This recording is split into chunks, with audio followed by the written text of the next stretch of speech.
ನಮಸ್ಕಾರ, ನಾನು ಬಸವರಾಜ್. ತನಿಖೆ ಆಗಬೇಕು. ಇಲ್ಲಿ ಸರ್ಕಾರದ ಒಂದು ಅಧಿಕಾರಿಗಳ ನಿರ್ಲಕ್ಷ್ಯ ಅದು. ಬೇಟೆಗೆ ಹೋಗಿದ್ದಾರೆ ಅಂತ ಹೇಳಿದ್ರೆ ಒಂದೇ ಸಲ ಎನ್ಕೌಂಟರ್ ಮಾಡೋದಕ್ಕೆ ಎಲ್ಲೂ ಕೂಡ ಅವಕಾಶಗಳಿಲ್ಲ. ಸತ್ಯಾಸತ್ಯತೆ ಹೊರಗಡೆ ಬರಬೇಕು. ಹನೂರು ಶೂಟೌಟ್ ಪ್ರಕರಣ ಬರೆದಿಟ್ಕೊಳ್ಳಿ. DK ಶಿವಕುಮಾರ್ ಅವರ ಸರ್ಕಾರಕ್ಕೆ ಬಹುದೊಡ್ಡ ಮುಖಭಂಗವನ್ನು ತರುತ್ತೆ. ಅಷ್ಟೇ ಅಲ್ಲ, ಕೇಂದ್ರ ಗೃಹ ಸಚಿವ ಅಮಿತ್ ಶಾ ಅವರ ಎದುರಲ್ಲಿ ಈ ಸರ್ಕಾರ ಕೈಕಟ್ಟಿ ನಿಲ್ಲಬೇಕಾಗತ್ತೆ. ವೇದಿಕೆ ಸಜ್ಜಾಗಿದೆ. 19ನೇ ತಾರೀಕೆ, ಬೇರೆ ಯಾವ ದಿನವೂ ಇಲ್ಲ. ಚೆನ್ನೈನಲ್ಲಿ ಅಮಿತ್ ಶಾ ಅವರು ಬರ್ತಾರೆ, ದಕ್ಷಿಣದ ಎಲ್ಲ ಮುಖ್ಯಮಂತ್ರಿಗಳು ಬರ್ತಾರೆ.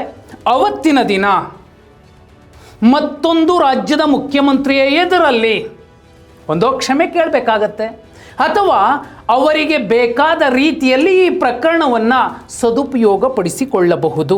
ಒಂದು CBI ಎಂಟ್ರಿ ಆಗೇ ಆಗುತ್ತೆ. ಅದಕ್ಕೆ ವಿಪಕ್ಷಗಳು ಪಟ್ಟು ಹಿಡಿತಾವೆ. ಬಹುದೊಡ್ಡ ವಿಕೆಟ್ ಒಂದರ ಪತನ ಆಗೇ ಆಗತ್ತೆ. ನೋಡಿ ಹೇಗಿದೆ ಅಂದರೆ, ಬಹುಪಾಲು ಸಂದರ್ಭಗಳಲ್ಲಿ ನೋಡಿ, ಚಾಮರಾಜನಗರ ಜಿಲ್ಲೆಗೆ ಯಾರೇ ಅಧಿಕಾರಿಗಳು ಹೋಗಲಿ, ಬಹುಪಾಲು ಜನ, ಅದರಲ್ಲಿ ಕೆಲವರು ತುಂಬ ಉತ್ತಮರು, ಪ್ರಾಮಾಣಿಕರು, ನಿಷ್ಠಾವಂತರು ಇರ್ತಾರೆ, ಇಲ್ಲ ಅಂತಲ್ಲ. ಆ ಭಾಗದ ಜನರ ಅಮಾಯಕತನವನ್ನು ದುರುಪಯೋಗಪಡಿಸ್ಕೋತಾರೆ. ಈ ಹಿಂದೆ ಇಂಥದ್ದೇ ಒಂದು ಕೇಸ್ ಆಗಿತ್ತು. ಪೊಲೀಸ್ ಅಧಿಕಾರಿಗಳು ಪತ್ನಿಯನ್ನು ಕೊಂದ ಅನ್ನೋ ಕಾರಣಕ್ಕೆ ಒಬ್ಬ ವ್ಯಕ್ತಿಯನ್ನು ಜೈಲಿಗಟ್ಟಿರ್ತಾರೆ. ಅವನೆಲ್ಲ ಶಿಕ್ಷೆ ಅನುಭವಿಸಿ ಬಂದ ಮೇಲೆ ಕೊಡಗಿನಲ್ಲಿ ಅವನದ್ದೇ ಹೆಂಡತಿ ಬೇರೆಯವ್ರ ಜೊತೆಲಿ ಇರ್ತಾರೆ. ಫೋಟೋ ತೆಗೆದು ವಿಡಿಯೋ ಸಮೇತ ಸಂಬಂಧಪಟ್ಟ ನ್ಯಾಯಾಂಗ ವ್ಯವಸ್ಥೆಗೆ ತೋರಿಸಿದಾಗ ಯಾವ ಪೊಲೀಸರು ಆತನನ್ನು ಜೈಲಿನಲ್ಲಿ ಅಷ್ಟು ದಿನಗಳ ಕಾಲ ಕೂರಿಸಿದ್ರೋ ಅವರ ವಿರುದ್ಧ ಕಠಿಣ ಕ್ರಮವನ್ನು ಘನವೆತ್ತ ಇಲಾಖೆ ತಗೊಳ್ಳುತ್ತೆ. ಇಲ್ಲೂ ನೋಡಿ, ಹಂತ ಹಂತವಾಗಿ ಇಲ್ಲಿ ತಪ್ಪುಗಳನ್ನು ಮಾಡ್ಕೊಬಂದಿದ್ದಾರೆ. ಅರಣ್ಯ ಸಚಿವರ ರಾಜೀನಾಮೆಗೆ ವಿಪಕ್ಷಗಳು ಬಿಗಿ ಪಟ್ಟನ್ನು ಹಿಡಿದಿರೋ ಸಂದರ್ಭದಲ್ಲಿ ತಪ್ಪುಗಳ ಪಟ್ಟಿ ದೊಡ್ಡದಾಗಿ ಕಾಣಿಸುತ್ತೆ. ಹೇಗೆ ಅಧಿಕಾರಿಗಳ ಪರಸ್ಪರ ವಿರೋಧಿ ಹೇಳಿಕೆಗಳು ಈ ಪ್ರಕರಣದಲ್ಲಿ ಮೊದಲಿಗೆ ಎದ್ದು ಕಾಣಿಸ್ತವೆ. ಘಟನೆಯ ಬಗ್ಗೆ ಅರಣ್ಯ ಇಲಾಖೆಯ ಅಧಿಕಾರಿಗಳು ಒಂದೊಂದು ರೀತಿ ಸುಳ್ಳು ಮತ್ತು ಭಿನ್ನ ಹೇಳಿಕೆಗಳನ್ನು ನೀಡಿದ್ದು ಇಲಾಖೆಯಲ್ಲಿ ಪಾರದರ್ಶಕತೆಯ ಕೊರತೆ ಇದೆ ಅನ್ನೋದು ಸ್ಪಷ್ಟವಾಗಿ ಕಾಣಿಸುತ್ತೆ. ಶೇಖರಾಯ, ಆರಿಫ್, ಅನಿಲ್, ಮಹದೇವನಾಯ್ಕ, ರೋಹಿತ್, ಶ್ರೀ ಶಿವರಾಜು ಅನ್ನುವಂತಹ ಅಧಿಕಾರಿಗಳ ತಂಡ ಈ ಮೂವರನ್ನು ಬಲಿ ಪಡೆದಿತ್ತು. ಇವರೇನೇನೋ ಕಾರಣ ಹೇಳ್ತಾರೆ. ಎಂತೆಂಥ ಕಾರಣಗಳನ್ನು ಹೇಳ್ತಾರೆ ನೋಡಿ. ಮೃತದೇಹವನ್ನು ರಹಸ್ಯವಾಗಿ ಸ್ಥಳಾಂತರ ಮಾಡುವಂಥದ್ದೇನಿತ್ತು, ಯಾರ ಅನುಮತಿ ಸೂಚನೆ ಇಲ್ಲದೆ ಮೃತದೇಹಗಳನ್ನು ಘಟನಾ ಸ್ಥಳದಿಂದ ಮೈಸೂರಿಗೆ ರಹಸ್ಯವಾಗಿ ಸಾಗಿಸಿರುವುದು ಹಲವು ಗಂಭೀರ ಸಂಶಯಗಳಿಗೆ ಎಡಮಾಡಿಕೊಟ್ಟಿದೆ. ಅಚಾತುರ್ಯ ಆಗಿದೆ. ಸ್ಥಳೀಯ ಆಸ್ಪತ್ರೆ ಹನೂರ್ಗೋ ಚಾಮರಾಜನಗರಕ್ಕೋ ತೊಗೊಂಡೋಗ್ಬೇಕಿತ್ತು, ಆದರೆ ಮೈಸೂರಿಗೆ ಯಾಕೆ ತಂದರು? ಅರಣ್ಯ ಇಲಾಖೆಯ ಅಧಿಕಾರಿಗಳು. ಇನ್ನೂ ಮುಖ್ಯ ಅಂದರೆ ತರಾತುರಿಯ ಕ್ರಮ ಮತ್ತು ಬೇಜವಾಬ್ದಾರಿತನ ಇಲ್ಲಿ ಎದ್ದು ಕಾಣುತ್ತೆ. ಸತ್ತೋರು ಯಾರೋ ಸಾಯ್ಲಿ ಬಿಡ್ರಿ, 3 ಜನ ಅಲ್ವಾ? ಅಲ್ಲಿನ ಇಡೀ ವ್ಯವಸ್ಥೆ ಕೈ ತೊಳೆದುಕೊಂಡು ಬಿಡತ್ತೆ. ಚಾಮರಾಜನಗರದ ಪ್ರಕರಣಗಳು ಹೇಗಿರುತ್ತೆ? ಕಿಚ್ಚುಗುತ್ತಿ ಮಾರಮ್ಮ ದೇವಸ್ಥಾನದ ಒಂದು ಪ್ರಕರಣ. ಯಾರೋ ತಂದು ಪ್ರಸಾದಕ್ಕೆ ವಿಷ ಸುರಿತಾರೆ, ಅಮಾಯಕರು ಸಾಯ್ತಾರೆ. ಆ ಕೇಸ್ ಇನ್ನೂ ಟ್ರಯಲಲ್ಲೇ ಇದೆ. ಒಬ್ಬ ಯಾವುದೋ ಮಹಾದೇವ ಸ್ವಾಮಿ ಅನ್ನುವಂತಹ ಒಬ್ಬ ಸ್ವಾಮೀಜಿ ಆ ಪ್ರಕರಣದಲ್ಲಿ ಭಾಗಿಯಾಗಿರ್ತಾನೆ. ಜೊತೆಲಿ ಆತನ ಪ್ರೇಯಸಿ ಕೂಡ ಭಾಗಿಯಾಗಿರ್ತಾಳೆ. ಈಗಲೂ ಓಡಾಡ್ತಿದ್ದಾರೆ. ಸತ್ತವ್ರು ಸತ್ರು, ದೇವರು ಅಂತ ಕೈ ಮುಕ್ಕೊಂಡು ಹೋಗ್ತಾರೆ. ಅವರ ಅಮಾಯಕತನ ಅಲ್ಲಿ ಬಳಕೆ ಆಗೋಗುತ್ತೆ. ನೋಡಿ, ಇಲ್ಲಿ ಅರಣ್ಯ ಸಿಬ್ಬಂದಿ ಕಾರ್ಯಾಚರಣೆಯ ಹೆಸರಿನಲ್ಲಿ ಸಂಯಮ ಕಳೆದುಕೊಂಡು ಗುಂಡು ಹಾರಿಸಿರುವುದು ಮತ್ತು ಅಮಾಯಕ ಜೀವಗಳ ಪ್ರಾಣಹಾನಿಗೆ ಕಾರಣವಾಗಿರುವುದು ಇಲಾಖೆಯ ಗಂಭೀರ ವೈಫಲ್ಯವಾಗಿದೆ. ಇಲ್ಲೂ ಕೂಡ ಮಾಹಿತಿ ಮುಚ್ಚಿ ಹಾಕುವಂತಹ ಪ್ರಯತ್ನಗಳಾಯಿತು. ಸಚಿವರಿಗೆ ಮತ್ತು ಸಾರ್ವಜನಿಕರಿಗೆ ಸರಿಯಾದ ಈ ನೈಜ ಸಂಗತಿಗಳನ್ನು ತಿಳಿಸದೆ ಗೊಂದಲ ಸೃಷ್ಟಿಸಿರುವಂಥದ್ದು ಕೂಡ ಸರ್ಕಾರದ ಮುಜುಗರಕ್ಕೆ ಈಗ ಕಾರಣ ಆಗಿದೆ. ರಾಜೀನಾಮೆ ಕೊಡಲೇಬೇಕಾಗುತ್ತೆ. ನೋಡಿ, ಸೆಷನ್ ನಡಿಬೇಕು. ಹಿಂದಿನ ದಿನ ಬ್ಯಾರಕ್ನಲ್ಲಿ ಪ್ರಜ್ವಲ್ ರೇವಣ್ಣ ಅವ್ರ ಫೋನಲ್ಲಿ ಮಾತಾಡ್ತಿರ್ತಾರೆ. ವಿಡಿಯೋ ವೈರಲ್ ಆಗುತ್ತೆ. ನಾನೇ ಹೇಳಿದ್ದು ಅಂತ ಹೋಮ್ ಮಿನಿಸ್ಟರ್ ಹೇಳ್ತಾರೆ. ನಾನು ಹೇಳಿದ್ದಕ್ಕೆ ದಾಳಿ ಆಗಿದ್ದು, CCB ದಾಳಿ ಮಾಡಿದ್ದು ಅಂತ. ಆ ಮಾರನೇ ದಿನ ಹೇಳ್ತಾರೆ ಇದು ಯಾವುದೋ ಹಳೆ ವಿಡಿಯೋ ಇದ್ದಂಗಿದೆ ಅಂತ. ಮಾನ್ಯ ಗೃಹ ಸಚಿವರ ಕಾರ್ಯವೈಖರಿ ಮತ್ತು ಹೇಳಿಕೆಗಳಲ್ಲಿನ ದ್ವಂದ್ವಗಳು ಈ ರೀತಿ ಕಾಣುತ್ತೆ. ಮತ್ತು ಇಲ್ಲಿ ಒಂದು SOP ಇರುತ್ತೆ, ಅದರ ಸರಿಯಾದ ಪಾಲಿಕೆ, ಅದನ್ನು ಆಚರಣೆಗೆ ತರುವಂತಹ ಪ್ರಯತ್ನಗಳು ಇಲ್ಲಿ ಕಂಡಿಲ್ಲ. ಇನ್ನೂ ಅಂದರೆ 3 ಜನ ನಕಲಿ ಎನ್ಕೌಂಟ್ರಿಗೆ ಬಲಿಯಾಗಿದ್ದಾರೋ, ಅಥವಾ ಎನ್ಕೌಂಟ್ರು ಅಲ್ಲ, ಇದು ಕೊಲೆ, ಮೃತರ ಸಂಬಂಧಿಕರು ಈಗ ಕೊಲೆ ಅಂತಲೇ ಹೇಳ್ತಿದ್ದಾರೆ. ಇಂತಹ ಪ್ರಕರಣವನ್ನು ಅವರು ರೈತರು ಇರಬಹುದು, ಬೇಟೆಗಾರರು ಇರಬಹುದು, ಮ್ಯಾಜಿಸ್ಟ್ರೇಟ್ ಹಂತದ ತನಿಖೆಗೆ ಆದೇಶಿಸಿ ಒಬ್ಬೊಬ್ರಿಗೆ ಇಷ್ಟು ಅಂತ ಪರಿಹಾರವನ್ನು ಘೋಷಿಸಿ ಕೈ ತೊಳೆದುಕೊಳ್ಳುವ ಕೆಲಸವನ್ನು ತೀರಾ ಜಿಲ್ಲಾಡಳಿತಗಳು ಮಾಡುವ ರೀತಿಯಲ್ಲಿ ರಾಜ್ಯ ಸರ್ಕಾರ ಮಾಡಿರುವಂಥದ್ದು. ಇದು ಬಹುದೊಡ್ಡ ಮುಖಭಂಗ ಯಾಕಾಗತ್ತೆ? ಯಾಕೆ ಕೇಂದ್ರ ಗೃಹ ಸಚಿವರ ಮುಂದೆ CBI ಎಂಟ್ರಿ ಕೊಡುತ್ತೆ? ಸೆಕೆಂಡ್ರಿ, ಮುಖ್ಯಮಂತ್ರಿಗಳು ಒಂದು ಸ್ಪಷ್ಟನೆ, ಯಾಕಂದರೆ ದಕ್ಷಿಣ ಭಾರತದ ಮುಖ್ಯಮಂತ್ರಿಗಳೆಲ್ಲ ಸೇರಿರ್ತಾರಂಥ ಸಂದರ್ಭದಲ್ಲಿ ಕೆಲವು ಚರ್ಚೆಗಳಾಗತ್ತೆ, ಇಲ್ಲ ಅಂತಲ್ಲ. ಕಾವೇರಿ ವಿಚಾರವನ್ನು ತೊಗೊಂಡೋಗಿ ಲಾಯರ್ಗಳನ್ನು ಕೂಡಿಸ್ಕೊಂಡು ಏನೋ ಮಾತಾಡಿಸುವಂತಹ ಪ್ರಯತ್ನಗಳನ್ನು DK ಶಿವಕುಮಾರ್ ಅವರು ಮಾಡಬಹುದು. ಆದರೆ ಈ ಪ್ರಕರಣ ಮೃತರಾದವರು ತಮಿಳರು ಅನ್ನುವಂತಹ ವಿಚಾರ ಏನಿದೆ, ಇದು ಕಾವೇರಿ ಕಿಚ್ಚಿನಂತಹ ಇನ್ನೊಂದು ವಿವಾದವನ್ನು ಸೃಷ್ಟಿಸಬಹುದು. ಅದಕ್ಕೂ ಕೂಡ ಕಾರಣ ಇದೆ. ಈಗ ಆಲ್ರೆಡಿ FIR ದಾಖಲಾಗಿದೆ ಅಧಿಕಾರಿಗಳ ವಿರುದ್ಧ. ಭಾರತೀಯ ನ್ಯಾಯ ಸಂಹಿತೆ 103/1 ಅಡಿಯಲ್ಲಿ ಕೊಲೆ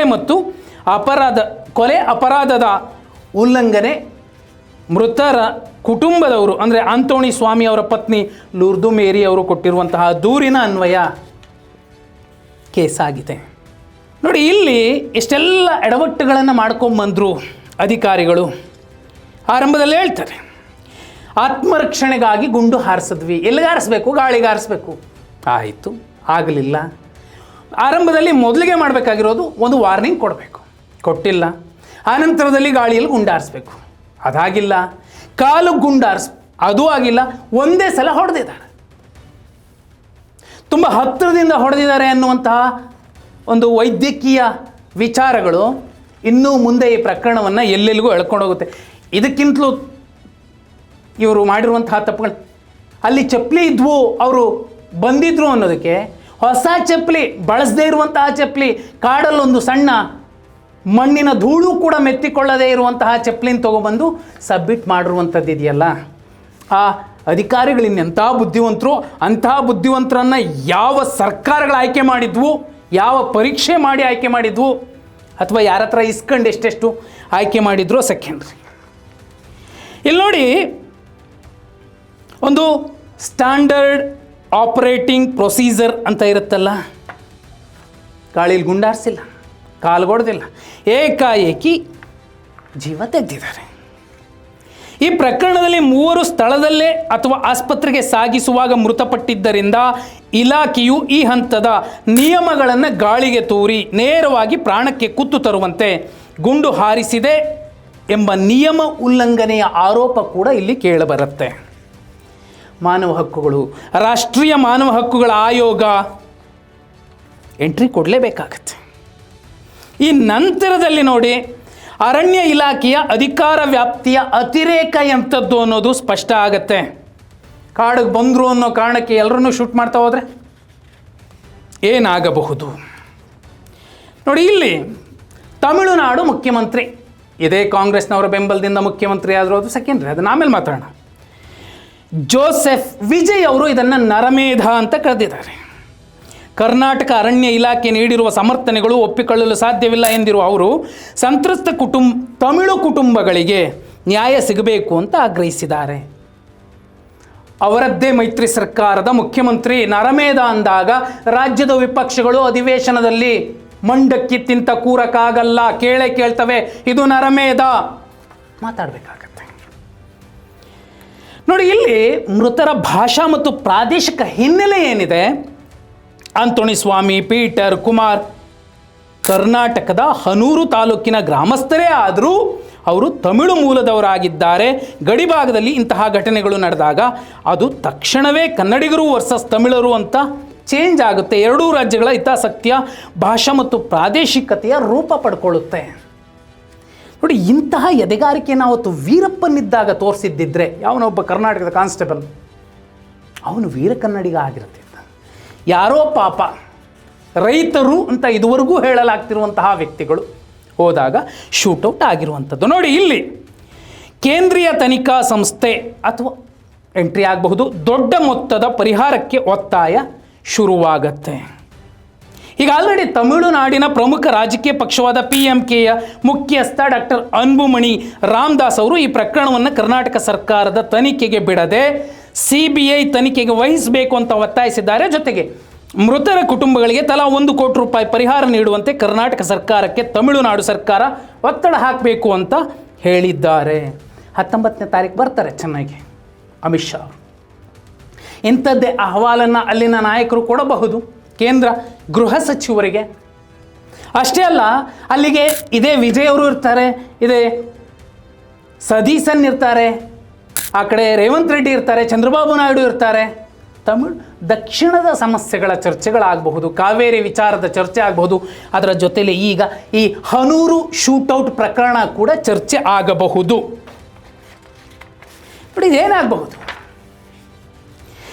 ರಾಜ್ಯ ತನಿಖಾ ಸಂಸ್ಥೆಗಳ ಮೇಲೆ ಕರ್ನಾಟಕದ ತನಿಖಾ ಸಂಸ್ಥೆಗಳೇನ್ರಿ ನಂಬಕ್ಕೆ ಹೋಗ್ಬೇಡ್ರಿ. ಎಕ್ಸಾಂಪಲ್ ನೋಡಿ, ಅಂತ ಮಾತಾಡುವ ಸ್ಥಿತಿಗೆ ವಿಪಕ್ಷಗಳು, ಹೊರ ರಾಜ್ಯದ ಸರ್ಕಾರಗಳು ಮಾತಾಡ್ತವೆ. ಅದು ನಮಗೆ ಆದಂತಹ ಅಪಮಾನ, ಮುಖಭಂಗ ಆಗುತ್ತೆ. DK ಶಿವಕುಮಾರ್ ಅವರ ಸರ್ಕಾರ ಅಂತಲ್ಲ, ಇದು ಜನರ ಕನ್ನಡಿಗರ ಸರ್ಕಾರ. ಯಾರು ಆಳ್ತಿದ್ದಾರೋ ಅವ್ರ ಕರ್ಮ ಅದು. ಆದರೆ ಮುಖಭಂಗ ಆಗೋದು ರಾಜ್ಯಕ್ಕೆ.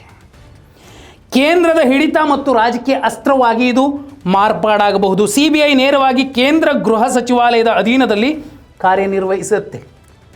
ಕೇಂದ್ರದಲ್ಲಿ BJP ನೇತೃತ್ವದ ಸರ್ಕಾರ ಇರೋದ್ರಿಂದ, ಕರ್ನಾಟಕದಲ್ಲಿ ಕಾಂಗ್ರೆಸ್ ಸರ್ಕಾರ ಇರೋದ್ರಿಂದ ಈ ತನಿಖೆಯನ್ನು ರಾಜ್ಯ ಸರ್ಕಾರದ ವೈಫಲ್ಯಗಳನ್ನು ಎತ್ತಿ ತೋರಿಸೋದಕ್ಕೆ ಕೇಂದ್ರದ ನಾಯಕರು ರಾಜಕೀಯ ಅಸ್ತ್ರವಾಗಿ ಬಳಸಿಕೊಳ್ಳುವ ಮುಕ್ತ ಅವಕಾಶ ಇಲ್ಲಿ ಸ್ಪಷ್ಟವಾಗಿದೆ.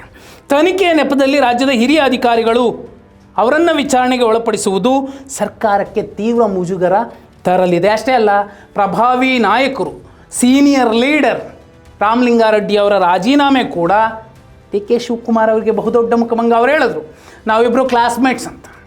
ಅಂದರೆ ಒಂದೇ ವಯಸ್ಸಿನ ನಾಯಕರು. ಹೈಕಮಾಂಡ್ ಏನಾದರೂ DK ಶಿವಕುಮಾರ್ ಬೇಡ, ರಾಮಲಿಂಗಾರೆಡ್ಡಿ ಅಂತ ಅಂದಿದ್ರೆ ಅವರೇ ಮುಖ್ಯಮಂತ್ರಿ ಆಗಿರ್ತಿದ್ರು. ಅಷ್ಟರ ಮಟ್ಟಿಗಿನ ತೂಕ ಇರುವಂತಹ ನಾಯಕನ ರಾಜೀನಾಮೆ. ತಮಿಳುನಾಡು ಮುಖ್ಯಮಂತ್ರಿ ಜೋಸೆಫ್ ವಿಜಯ್ ಅವರು ಇದನ್ನು ಅಸ್ತ್ರವಾಗಿ ಬಳಸಿಕೊಂಡು 3 ಜನ ಹೋದರು. ಮೂಲತಃ ಕನ್ನಡಿಗರು, ಆದರೆ ತಮಿಳು ಮೂಲದವರು. ಕಾವೇರಿಯ ವಿಚಾರದಲ್ಲಿ ಬಾರ್ಗೇನ್ ಮಾಡಬಹುದು, ಸಾವಿನ ವಿಚಾರದಲ್ಲೂ ಬಾರ್ಗೇನ ಅಂತ ಚರ್ಚೆ ಆಗಬಹುದು. ಆದರೆ ಸಿಕ್ಕಂತಹ ಅವಕಾಶಗಳೆಲ್ಲವನ್ನೂ ಬಳಸ್ಕೊಳ್ಳೋನು ಮಾತ್ರ ರಾಜಕಾರಣಿಯಾಗಿರ್ತಾನೆ.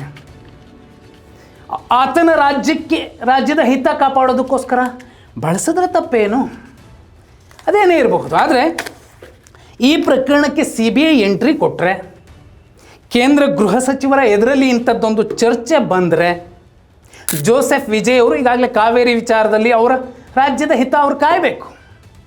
ಅವ್ರ ಸರ್ಕಾರ, ಅವ್ರ ಮೈತ್ರಿ ಪಕ್ಷ ಅಲ್ಲ. ಆದರೆ ಅದೇನೋ DK ಶಿವಕುಮಾರ್ ಅವರು ಬಂದ ಮೇಲೆ ಈ ಥರದ್ದಾಯ್ತಲ್ಲ, ಈ ಥರದ್ದು ಆಗ್ತಿದ್ದಾವಲ್ಲ. ಯಾರೋ ಸಚಿವರು ಹೇಳ್ತಾರೆ, ನಾನು ಫ್ಲಾಗಸ್ ಮಾಡೋಕ್ಕಾಗಲ್ಲ, ಪಕ್ಷದ ಹೊಣೆಗಾರಿಕೆ ಇದೆ, ನಾನು ಅದು ಮಾಡಬೇಕು, ವಿನಾಯಿತಿ ಕೊಡಿ ಅಂತ. ಮತ್ತೊಂದು ಕಡೆ ಇಂಥದ್ದೊಂದು ಶೂಟೌಟ್ ಆಗುತ್ತೆ. ಶೂಟೌಟ್ ಆದಮೇಲೆ ಇಲಾಖೆನೇ ಬಾಯಿಗೆ ಬಂದಂಗೆ ಹೇಳಿಕೆ ಕೊಡುತ್ತೆ. ಸಚಿವರು ಕಾಗಕ್ಕ ಗುಬ್ಬಕ್ಕನ ಕತೆ ಹೇಳ್ತಾರೆ, ಸತ್ತವರು ಸತ್ರು. ಒಂದು ಇಲಾಖೆ ವಿರುದ್ಧ FIR ದಾಖಲಾಗತ್ತೆ ಅಂದರೆ ಆ ಸರ್ಕಾರ ನಡೆಸ್ತಿರುವಂಥವ್ರು ಇನ್ನೆಷ್ಟು ಸಮರ್ಥರು ಅನ್ನೋದು ಮುಖ್ಯ ಆಗತ್ತೆ. ನೋಡಿ, ತೀರ ಇದು CBIಗೆ ಹೋಗಿ ಬಂದು ಕೂರ್ತು ಅಂದರೆ ಕಾಂಗ್ರೆಸ್ನ ಅಧಿನಾಯಕರ ಮಾತನ್ನು ಕೇಳುತ್ತಾ ಕೂರೋದ್ರ ಬದಲಿಗೆ ಕೇಂದ್ರ ಸರ್ಕಾರದ ತಾಳಕ್ಕೆ ತಕ್ಕಂತೆ ಮುಖ್ಯಮಂತ್ರಿಗಳು ಕುಣಿಬೇಕಾಗತ್ತೆ, ಆಟ ಆಡಿಸಬಹುದು. ನೋಡಿ, ಈ ಹನೂರು ಪ್ರಕರಣ, ಶೂಟೌಟ್ ಪ್ರಕರಣದಲ್ಲಿ ಸರ್ಕಾರ ಅಕ್ಷರಶಃ ತಪ್ಪುಗಳನ್ನು ಎಸಗಿದೆ. ಅಧಿಕಾರಿಗಳಿರಬಹುದು, ಅವರ ಇಲಾಖೆ ಇರಬಹುದು, ತಪ್ಪೇ. ಸಂಬಂಧಪಟ್ಟವರ ರಾಜೀನಾಮೆಯ ನಂತರ ಒಂದೊಂದೇ ವಿಕೆಟ್ ಬೀಳ್ತಾ ಹೋಗ್ತವೆ ಅಂದರೆ ಇದು ಇನ್ನೆಂತಹ ಸಮರ್ಥ ನಾಯಕತ್ವದ ಸರ್ಕಾರ ಇದ್ದಿರಬಹುದು. ಕಮೆಂಟ್ ಮಾಡಿ.